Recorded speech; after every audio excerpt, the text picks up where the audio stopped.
Good morning students. आज हम कक्षा 12वीं में हिंदी विषय में कविता 5 करेंगे जिसका नाम क्या है, सहर्ष स्वीकारा है और जिसके कवि कौन है, गजानन माधव मुक्तिबोध। इससे पहले वाली वीडियो में, इससे पहले वाली कक्षा में हम कविता के पहले 2 पैरे पढ़ चुके हैं। थोड़ा सा उनके बारे में जान लेते हैं कि हमने वहाँ क्या पढ़ा था। तो हमारे जो कवि है गजानन माधव मुक्तिबोध, वो हमें क्या बताना चाहते हैं कि जीवन में जो कुछ भी घटित होता है वो किसकी देन होती है, भगवान की देन होती है। कि हमें उसको सहर्ष मीन्स खुशी से हमें उसको स्वीकार कर लेना चाहिए। चाहे हमारे जीवन में दुख है, सुख है, अमीरी है, गरीबी है, अच्छाइयाँ है, बुराइयाँ है, जो भी है वो हमें क्या खुशी से उसको स्वीकार कर लेना चाहिए। तो ऐसे ही करके वो क्या कहता है कि वो कहते हैं कि कोई हर एक के जीवन में कोई ना कोई जरूर होता है जो उसको प्रेरणा देता है, जिसकी प्रेरणा से वो अपने जीवन में जो भी कार्य करते हैं उसकी प्रेरणा को ही पाकर वो करते हैं। तो वैसे ही वो क्या कहता है कि जो कवि है वो कहते हैं कि मेरे जीवन में भी ऐसा कोई है, वो कोई भी हो सकता है, मेरी पत्नी भी हो सकती है, मेरा भाई भी हो सकता है, मेरी बहन भी हो सकती है, मेरी प्रेमिका भी हो सकती है। कहने का अर्थ है कि वो कोई भी हो सकता है जिसकी प्रेरणा मैं पाकर अपने जीवन में कार्य कर रहा हूँ। उसके बाद वो कहते हैं कि मैं जो क्या है वो मुझे बार बार क्या मुझे प्रेरित कर रहे हैं, बार बार मेरे मन में वो क्या कर रहे हैं, घर बनाया हुआ है कि मैं उनकी समृद्धियों का क्या भूल नहीं पाता। तो ये हमने अपनी पिछले वाली कविता में पढ़ा था। तो आगे क्या होगा हमारी कविता में, इसको जानने के लिए, इसको समझने के लिए आप हमारे साथ आखिर तक बने रहिए। हम अपनी कविता शुरू करते हैं। सचमुच मुझे दंड दो कि भूलूं मैं तुम्हें भूल जाने की दक्षिण ध्रुवी अंधकार अमावस्या, शरीर पर चेहरे पर अंतर में पालूं मैं, झेलूं मैं उसी में नहा लूं मैं। अब यहाँ पे वो कविता का पहले हमने लिखा हुआ है। पढ़ने से पहले हम इसका शब्दार्थ करना चाहेंगे। पहला शब्द क्या है, ध्रुवी। ध्रुवी का क्या अर्थ है, भाग का, मीन्स किसी एक हिस्से का, भाग का मीन्स हिस्से का। अंतर, अंतर का यहाँ पे क्या अर्थ है, भीतर या अंदर, मीन्स हमारे जो दिल के अंदर है, हमारे मन के जो अंदर है उसको यहाँ पर अंतर अर्थ दिया गया उसके लिए। आगे अंधकार, अंधकार का अर्थ क्या होता है, अंधेरा, जहां पर पूरा अंधेरा होता है, जहां पे कुछ भी दिखाई नहीं देता। तो ये हम अपनी कविता का पहला शुरू करते हैं। सचमुच मुझे दंड दो कि भूलूं मैं। अब यहाँ पे जो कवि है वो परमात्मा को कह रहा है कि अगर मुझसे कुछ भूल हुई है, अगर मैं अपनी जिंदगी में किसी को भूलने की मैंने भूल की है, तो मुझे क्या दंड दीजिए, मुझे क्या उसका जो भी मैं उसका दंड का पात्र हूँ, जो भी सजा मुझे देना चाहते हो कि मैं उसको मैं सजा पाने के लिए मैं तैयार हूँ। कि भूलूं मैं, कि मैं क्या अगर मैं उसको भूलना भी चाहूँ तो मैं उसको भूल सकूं। कि ऐसे कोई मुझे दंड दीजिए कि जिससे क्या मैं जो मेरी समृद्धियां हैं, जिसको मैं याद करके बार बार क्या अपने जीवन में परेशान हो रहा हूँ, तो ऐसा कुछ कीजिए जिससे मैं उनकी समृद्धियों को, उनकी यादों को मैं भुला सकूं। कि मैं बार बार मैं आपसे यही प्रार्थना कर रहा हूँ कि मेरे साथ ऐसा कुछ कीजिए जिससे मैं कि उसकी समृद्धियों को भुला सकूं, तुम्हें भूल जाने की। अब बाद में वो कहता है कि ऐसा कुछ तो कीजिए कि जो मेरे दिल में, जिनकी समृद्धियां मेरे दिल में बसी हुई उनको मैं भूल जाऊं। आगे कहते तुम्हें भूल जाने की, अगर मैं आपको भी भूल गया। एक तरफ वो क्या कहता है कि जिससे मैं प्यार करता था, जो मुझे समृद्धियां, जिनकी समृद्धियां मेरे मन में रह रहकर घर कर रही हैं, जिनकी मुझे रह रहकर याद आ रही है, कि उनको तो मैं भूल जाऊं, लेकिन मैं आपको ना भूलूं। कि अगर मैं आपको भूल गया तो क्या आप मुझे सजा दीजिए जिसका मैं पात्र हूँ, सजा का जो भी क्या है मैं अधिकार है मुझे सजा मिलने का। तो आप, अगर मैं आपको भूल जाऊं तो आप मुझे दंड दीजिए, सजा दीजिए। दक्षिण ध्रुवी अंधकार अमावस्या। अब यहाँ पे वो कहते हैं कि दक्षिण दिशा पर, जो दक्षिण भाग पर जो अंधकार छाया होता है अमावस्या की रात को, कि मैं भी क्या हूँ, मेरा दिल भी, मेरा मन भी क्या उसी अमावस्या की रात के समान हो चुका है, जिसमें क्या है कि मेरे मन में जो समृद्धियां वो असमृद्धियां बन जाए। अगर किसी की याद है तो वो याद ना रहे, जिससे कि अगर मैं कुछ भी कार्य करना चाहूँ तो मैं आसानी से कर सकूं। अगर वहां पर आपका प्रकाश पड़ता है तो कहीं ना कहीं क्या होता है, मैं आपके प्रकाश से अपनी उन समृद्धियों को भुला सकता हूँ, उन समृद्धियों से बाहर निकल सकता हूँ। शरीर पर चेहरे पर अंतर में पालूं मैं। अब आगे वो क्या कहता है कि जो उसकी समृद्धियां हैं उनको मैं भूल कर, जो स्मृतियां हैं, जो उसकी यादों से बाहर निकलूं, तो कहीं ना कहीं वो क्या है, मेरे चेहरे पर भी दिखनी चाहिए, शरीर पर भी दिखनी चाहिए, और अंतर में पालू में, कि उसकी असमृतियों को मैं अपने दिल में भी मैं उतार सकता हूँ, अपने मन में भी मैं उसको उतार सकता हूँ, उसके मन, अपने मन से भी मैं उनको निकाल सकूं। झेलूं मैं उसी में नहा लूं मैं, कि मैं क्या करता हूँ कि अगर मैं उनकी यादों को मैं भूल गया तो उनके जो पीड़ा मुझे हुई है उनकी यादों से, मैं उनको भी झेलने के लिए तैयार हूँ। अगर आप मुझे उन पीड़ाओं से उभरने के लिए, उन समृद्धियों से उभरने के लिए आप मुझे कुछ भी समझाना चाहते हो या मुझे कुछ देना चाहते हो, मैं उसको लेने के लिए तैयार हूँ। लेकिन जिस चीज से मैं बार बार परेशान हो रहा हूँ, मैं मुझे ऐसा कुछ दीजिए जिससे मैं उसको भूल सकूं, उसी में नहा लूं मैं, कि जो भी आप मुझे सिखाओगे, जो भी आप मुझे बताओगे, मैं उसी में क्या करूँ, नहा लूं का मतलब यहाँ पे क्या, मैं उसी से बहुत कुछ सीख जाऊंगा। तो यहाँ पे वो क्या कहना चाहते हैं, एक तरफ वो कहते हैं कि जिनको मैं प्यार करता था मैं उनको भूलना चाहता हूँ, क्योंकि जो प्यार है वो इंसान की कमजोरी है, कि कहीं ना कहीं अगर वो किसी से अटैच होता है, किसी से जुड़ा होता है, तो वो क्या बार बार उसको, अगर उसको छोड़कर कोई चला जाता है तो बार बार क्या उसकी यादों में वो खोया रहता है और अपने जीवन का जो लक्ष्य है उसको वो भूल जाता है। तो यहाँ पर जो कवि वो यही कहना चाहते हैं कि मैं उनको भूलना चाहता हूँ, कुछ ऐसा कीजिए जिससे क्या मैं उनकी यादों को भूल जाऊं। हाँ, उनको भूल जाऊं, लेकिन मैं आपकी जो यादें, आपका जो सहयोग है, मैं उसको ना भूलूं। उसके बाद हमारा चौथा पैरा है, इसीलिए कि तुमसे ही परिवेष्टित आच्छादित रहने का रमणीय यह उजेला अब सहा नहीं जाता, नहीं सहा जाता। ममता के बादल की मंडराती कोमलता भीतर पिराती है, कमजोर और अक्षम अब हो गई है आत्मा यह। झटपटाती छाती को भव्यता डराती है, बहलाती सहलाती आत्मीयता बर्दाश्त नहीं होती है। कविता का पैरा पढ़ने से पहले यहाँ पे शब्द अर्थ करेंगे। परिवेष्टित का अर्थ यहाँ पे क्या है, चारों ओर से। आच्छादित का अर्थ है फैला हुआ। रमणीय का यहाँ पे क्या अर्थ है, मोहक। उजेला का अर्थ क्या है, उजाला या प्रकाश। पिराती का अर्थ क्या, पीड़ा देना, किसी को दुख देना।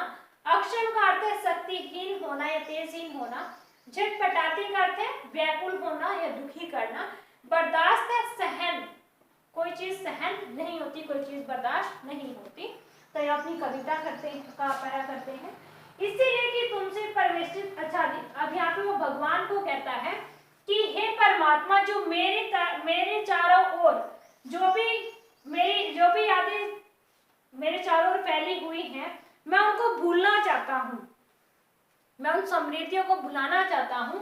रहने का रमणीय उजेला अब, कि जो ये मोहक जो उजाला है वो क्या है, अब उसे सहन नहीं होता। और कहीं ना कहीं मुझे पता है कि आने वाले समय में, आने वाले भविष्य में जो मेरा भविष्य होगा, मैं इन सबको खो दूंगा।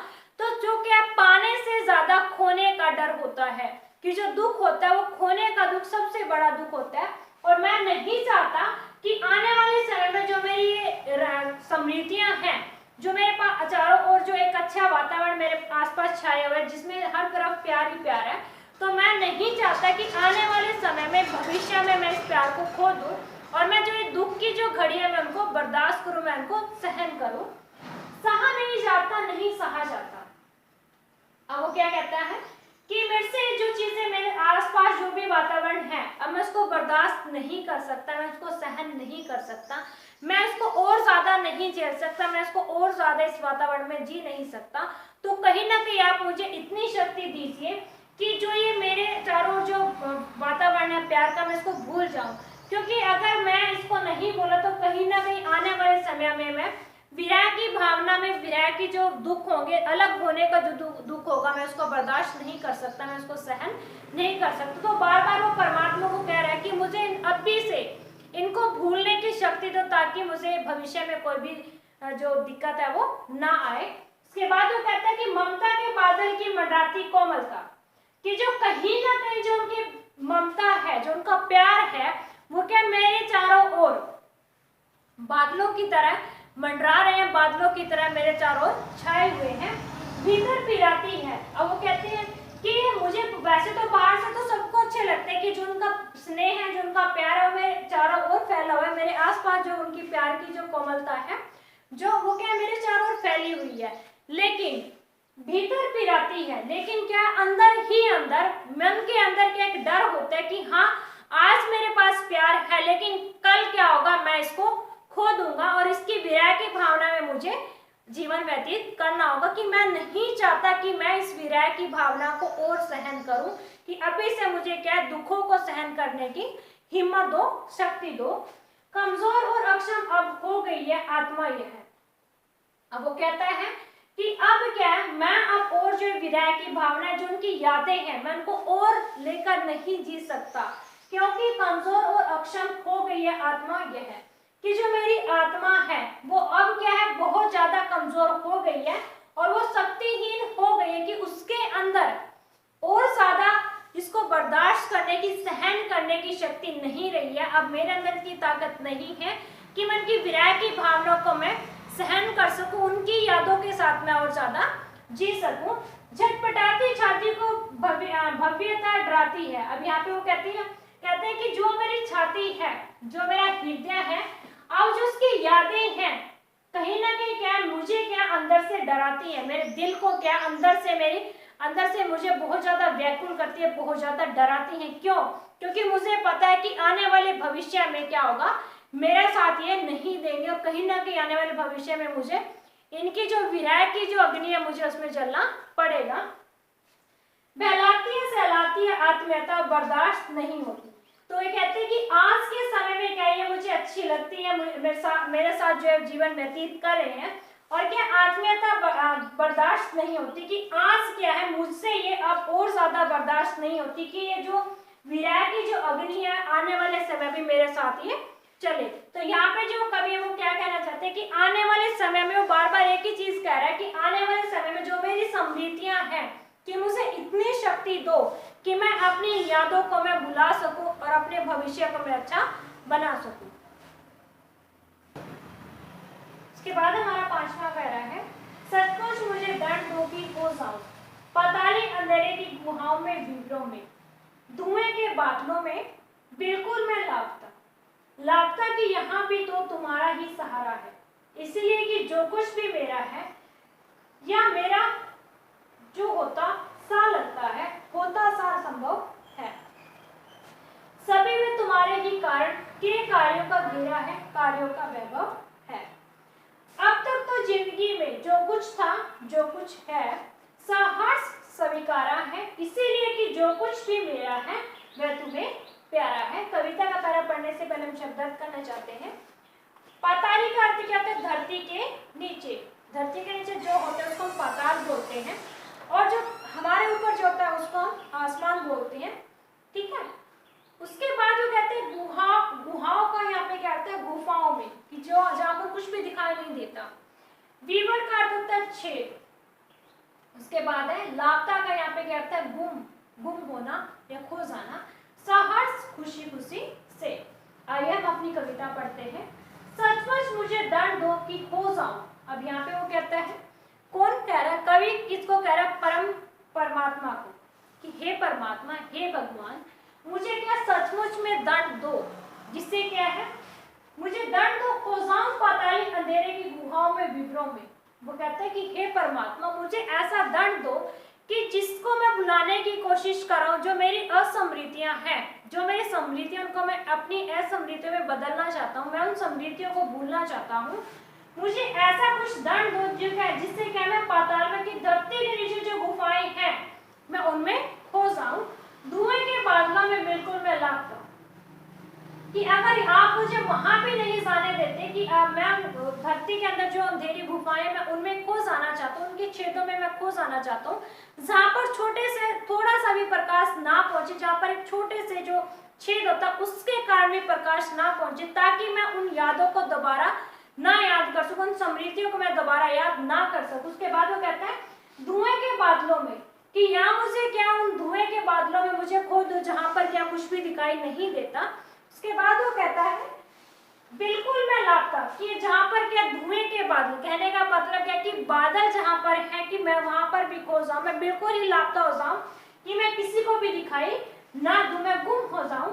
लापता कि यहाँ भी तो तुम्हारा ही सहारा है, कि अगर मैं उन गुफाओं में जाऊंगा, उन गुफाओं में जाऊंगा, मैं बादलों में खो जाऊंगा, तो कहीं ना कहीं वहां परम परमात्मा आपका ही सहारा है, हे परम सत्ता आपका ही सहारा, हे भगवान आपका वहां पर भी सहारा है।